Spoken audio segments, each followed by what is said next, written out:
Assalamualaikum warahmatullahi wabarakatuh. Apa kabar kita semua? Mudah-mudahan dalam keadaan sehat dan tetap semangat dalam menjalankan aktivitas sehari-hari.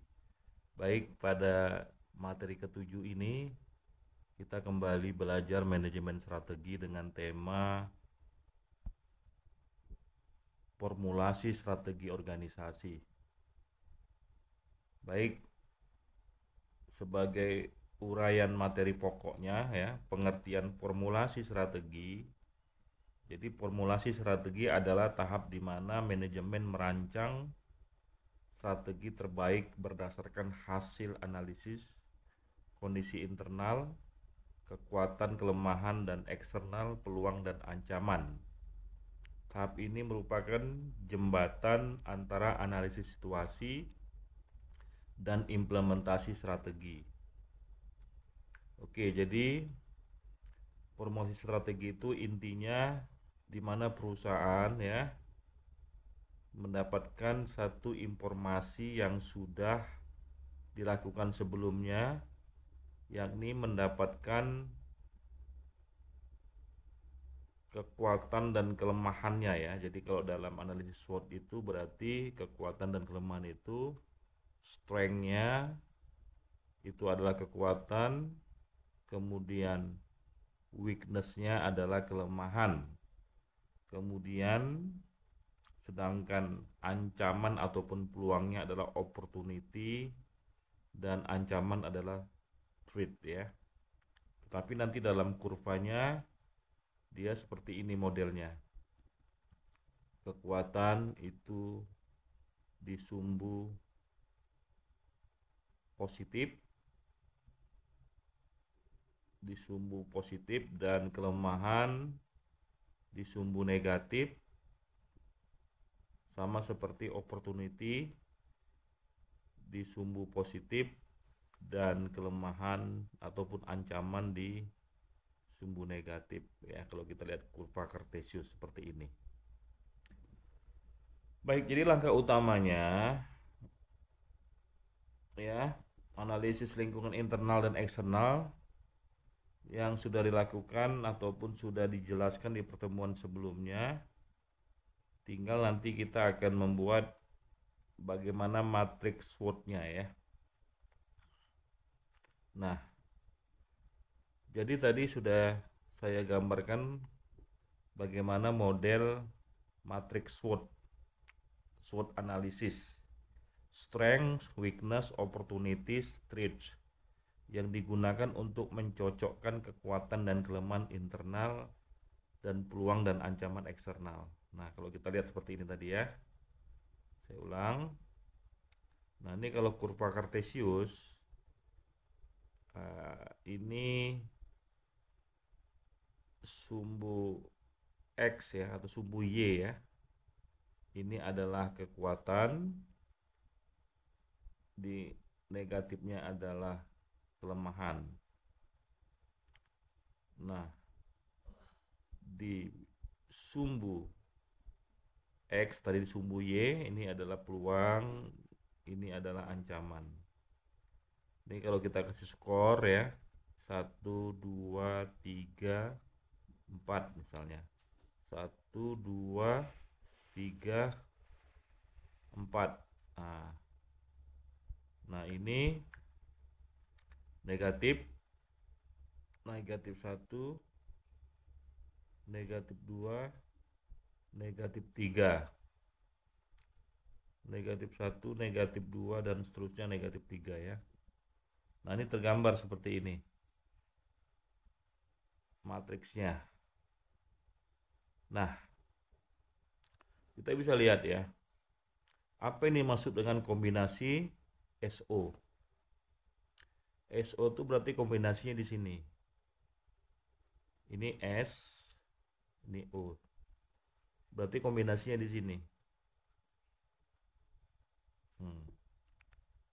Berarti posisi organisasi dalam kondisi sangat baik.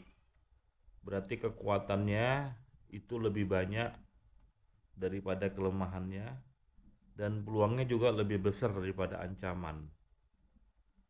Jadi kalau organisasi dianalisis posisi kekuatan dan kelemahannya, posisi kekuatan dan peluangnya itu besar, maka jenis strategi yang diterapkan itu adalah jenis strategi agresif.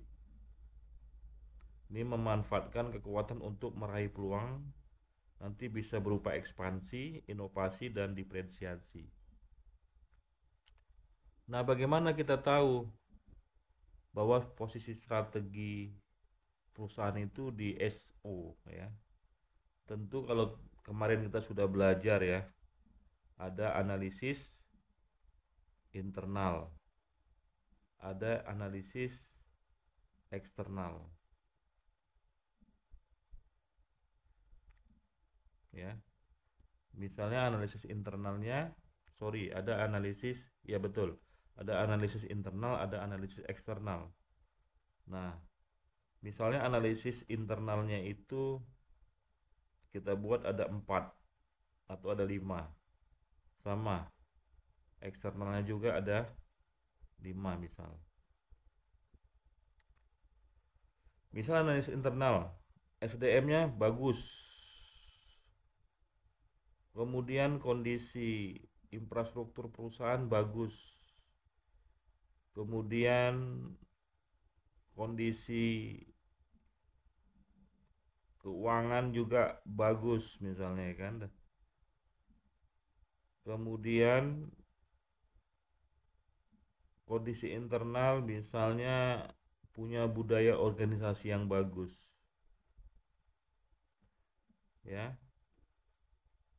Mungkin ada sesuatu yang kurang, misalnya organisasi secara internal masih harus memperbaiki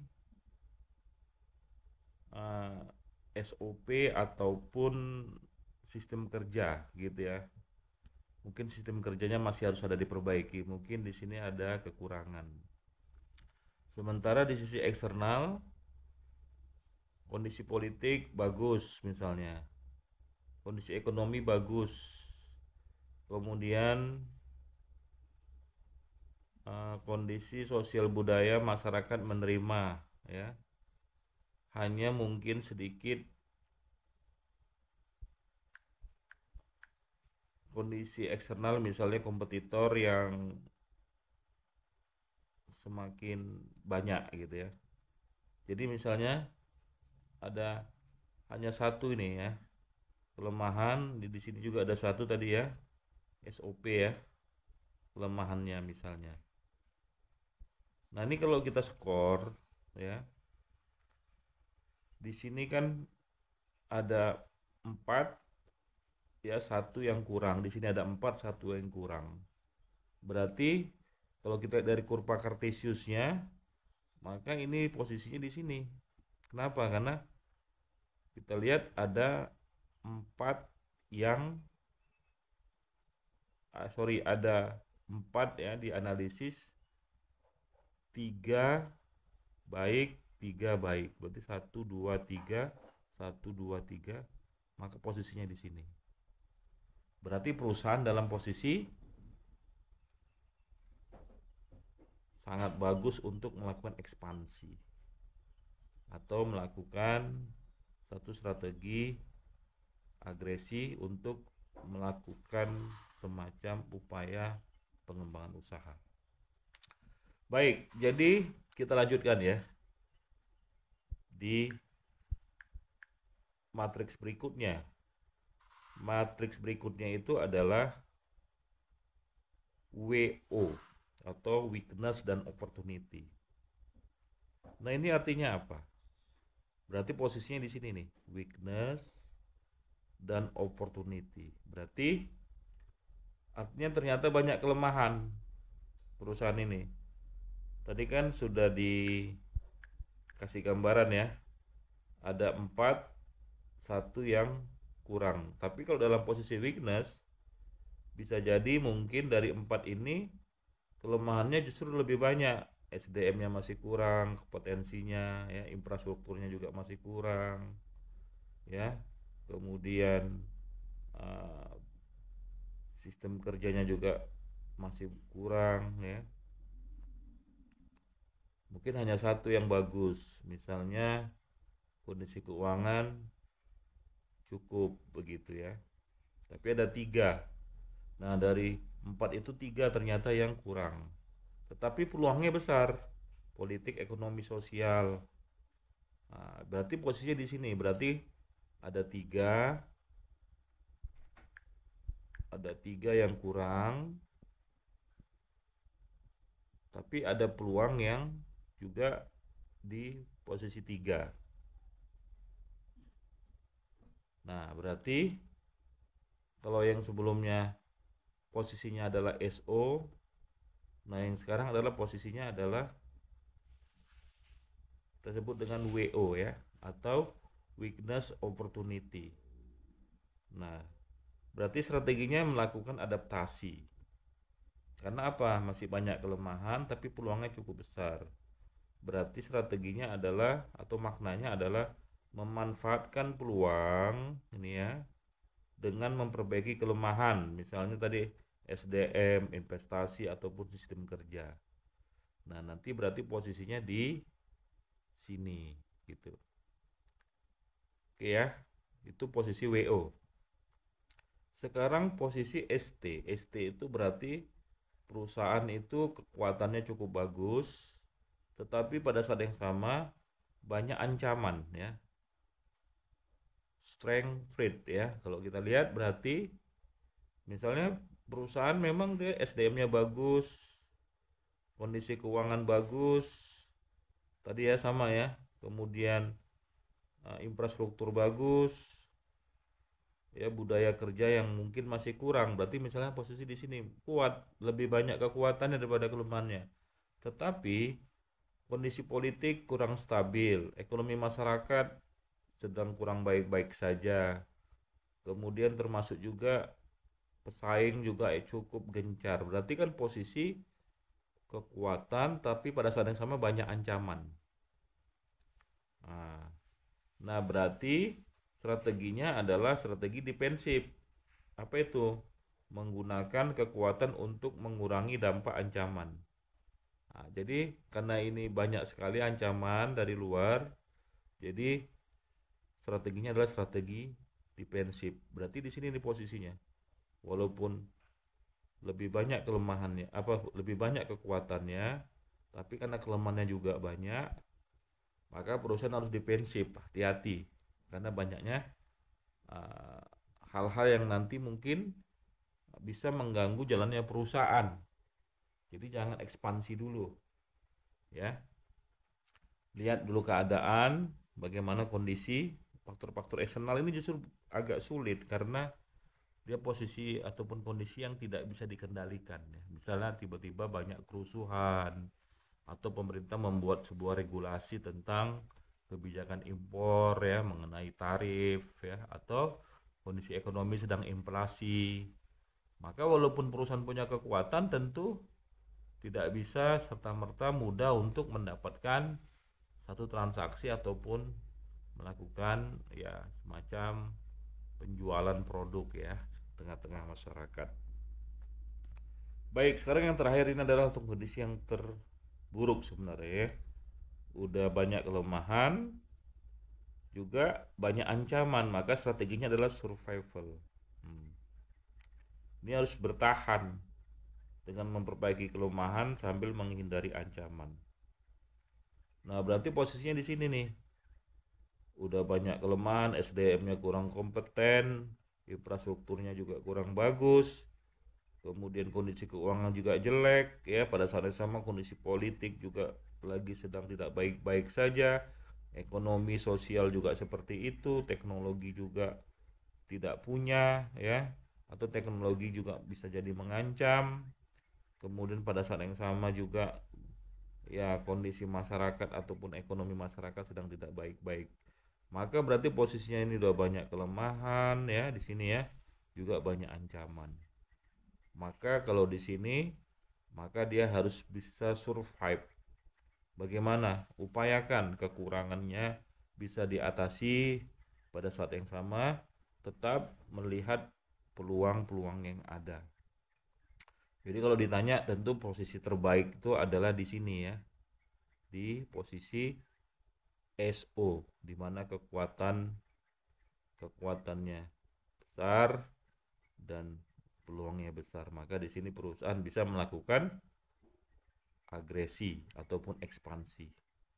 Kalau di sini ekspansi, ya. Kalau di SW adalah kekuatannya peluangnya besar tetapi ancamannya juga besar, maka melakukan strategi adaptasi, ya, WO. Kalau kekuatannya bagus tetapi banyak ancaman, strateginya defensif. Kalau banyak kelemahan, banyak kekurangan, strategi survival. Ya, di sini sampai sini mudah-mudahan bisa dipahami, ya. Oke, baik. Sekarang kita masuk grand strategi matrix. Jadi kuadran 1, ya, yang tadi kuadran 1 ini berarti di sini kuadran 1. Ini kuadran 1 berarti posisi strategi itu kuat dan tumbuh dengan cepat. Strateginya agresif, lakukan penetrasi pasar dan pengembangan produk, ya. Nah, di sini lagi sedang kuat-kuatnya, lakukan strategi agresif, penetrasi pasar, ya. Kemudian lakukan pengembangan produk. Ini di kuadran 1. Sedangkan di kuadran kedua, lemah dan tumbuh cepat. Strateginya adalah kompetitif, reposisi, dan investasi SDM. Nah, jadi di kuadran 2, ya, ini lemah tapi peluangnya besar, maka segera lakukan investasi, ya. Mungkin perlu ada suntikan modal, kemudian penambahan SDM yang bisa mengurangi kelemahan. Kemudian di kuadran ketiga itu adalah lemah tapi pasar lambat, ya. Sorry, berarti kuadran ketiga di sini. Nah, maaf. Nah, lemah udah kurang, banyak kekurangan juga, ancaman juga besar. Maka strateginya adalah strategi defensif, rasionalisasi, ya. Kemudian harus banyak melakukan efisiensi. Sedangkan yang keempat ini, ya, di sini, ya. Nah, ini 4 kita perbaiki. Dia kuat tetapi pada saat yang sama juga banyak ancaman. Maka strateginya adalah strategi diversifikasi atau ekspansi pasar baru. Jadi jangan bertahan di pasar yang sudah jenuh. Baik, itu, ya. Jadi mudah, ya, memahaminya, ya. Sekarang kita lanjutkan tingkatan strategi dalam organisasi. Jadi strategi itu ada tingkatannya. Nah, strategi corporate itu berarti menentukan arah jangka panjang organisasi. Apakah diversifikasi, integrasi, aliansi, atau ekspansi. Jadi kalau di tingkatan tingkatan pertama ini adalah tingkatan di mana pembicaranya di tingkat manajemen puncak, ya. Kalau kita lihat, ya, seperti ini misalnya levelisasi. Nah, manajemen puncak itu akan bicara tentang arah organisasi. Jadi ini di sini bagaimana visi, misi, ya, arah kebijakan secara umum begitu. Itu tingkatan di strategi corporate. Nah, kalau di strategi bisnis menentukan bagaimana bersaing dalam satu industri. Nah, ini udah lebih di bawah, ya. Lebih di bawah. Ini pembicaranya CEO, direktur, bersama pemegang saham ya atau stakeholder lainnya. Tapi kalau udah strategi bisnis ya, ini bicara tentang bagaimana biaya rendah, menghasilkan produk yang lebih bisa berkompetisi, strategi diferensiasinya seperti apa, itu udah di level yang berikutnya, yang lebih bawah. Nah, untuk yang hal-hal bersifat teknis, itu menjabarkan strategi yang masuk dalam fungsi-fungsi ya. Misalnya di organisasi itu ada fungsi produksi, fungsi keuangan, fungsi SDM ya, atau fungsi pemasaran. Nah, ini lebih di bawahnya. Nah, jadi strategi dalam fungsi-fungsi ya, yang nanti fungsi-fungsi ini tentu akan mengarah kepada hal-hal yang bersifat efisiensi, efektivitas ya, kemudian dapat bisa merebut persaingan. Nah, itu di strategi bisnis. Nah, baru nanti di tingkat atas tadi ya. Jadi dimulai sebenarnya dari tingkat atas baru turun ke bawah gitu. Model arah strategi. Baik, misalnya contoh kasus ya. PT Unilever Indonesia. Nah, ini kalau kita buat analisisnya, reputasi merek kuat, inovasi tinggi, jaringan luas. Tapi ada kelemahan ya. Biaya promosinya besar, ketergantungan impor bahan baku juga tinggi. Nah, kalau kita lihat ada 3 kekuatan, 2 kelemahan. Tapi juga pada saat yang sama, tren produknya ramah lingkungan ini ya. Oh bukan, ini peluang nih berarti di mana tren produk saat ini itu lebih menyukai yang ramah lingkungan, kemudian adanya digitalisasi pemasaran. Nah, pada saat yang sama ancaman juga tidak mudah karena ada kompetitor lokal dan global juga fluktuasi harga bahan baku. Nah, berarti rumus strateginya apa? Kalau SO artinya bagaimana ya merebut peluang ataupun menjaga kekuatan dan merebut peluang. Tadi kekuatannya apa tadi? Ada reputasi merek yang sudah bagus, inovasi tinggi dan jaringannya luas. Berarti karena jaringannya luas, inovasi tinggi ya. Nah, strateginya bisa meluncurkan lini produk ramah lingkungan dengan dukungan e-commerce. Mengapa itu pertimbangannya? Karena peluangnya itu di mana sekarang tren produk itu adalah ramah lingkungan begitu. Nah, ramah lingkungan, sementara perusahaan punya inovasi yang tinggi. Maka atas dua analisa ini, strategi kekuatan dan peluangnya itu dengan cara meluncurkan produk yang ramah lingkungan berbasis platform e-commerce.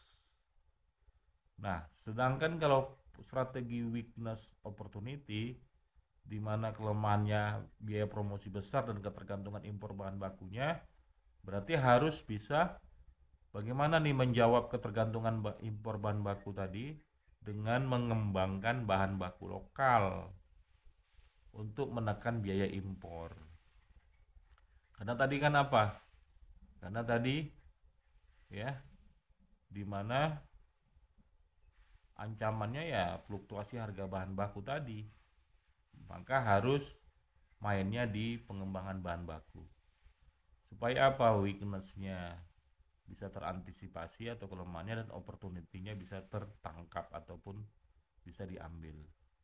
Sedangkan ST di mana kekuatannya bagus tapi banyak ancaman, ya tadi kekuatannya reputasi merek, inovasi dan jaringan luas, tapi ada ancaman. Ancamannya apa? Kompetitor dan fluktuasi harga bahan baku. Maka tingkatkan efisiensi energi produksi untuk menghadapi biaya tinggi. Kenapa? Karena tadi itu di mana harga bahan baku ini berfluktuasi terus. Jadi nanti kalau misalnya ternyata bahan baku terus meningkat, perusahaan tidak mampu efisiensi, maka bisa oleh perusahaan. Nah, seperti itu ya di strategi ST-nya. Sedangkan di strategi weakness trade-nya, rasionalisasi portofolio produk yang kurang menguntungkan. Nah, ini hal-hal yang bisa mengatasi kelemahan dan tentu bisa mengatasi ancaman. Jadi kesimpulannya ya, formulasi strategi merupakan tahap penting dalam siklus manajemen strategis.